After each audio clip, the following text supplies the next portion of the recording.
भी आपने सुनी है। आपकी जिंदगी का को एक दाकाले हिस्सालाम याद करके डायरी में लिखी। 13 सितंबर 2023 मंगल। का दिन कभी भूल नहीं सकता। हम स्कूल से मैसूर गए। 40 दोस्त के साथ गए।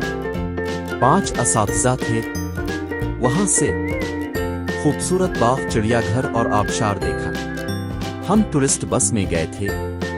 रात 10 बजे घर वापस आए।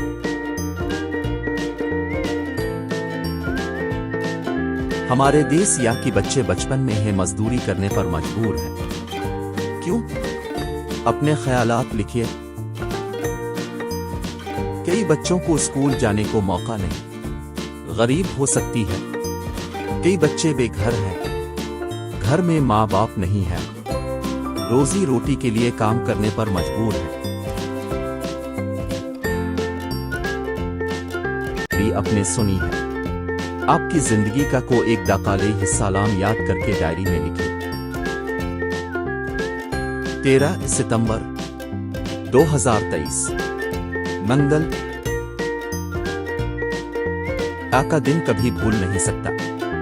हम स्कूल से मैसूर गए। 40 दोस्त के साथ गए। 5 असातिज़ा थे।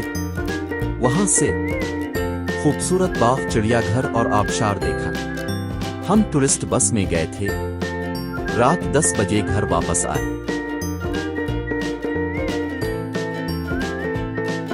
हमारे देश या कि बच्चे बचपन में है मजदूरी करने पर मजबूर हैं। क्यों? अपने ख्यालात लिखिए। कई बच्चों को स्कूल जाने को मौका नहीं। गरीब हो सकती है। कई बच्चे बेघर हैं। घर में माँ बाप नहीं है। रोजी रोटी के लिए काम करने पर मजबूर है।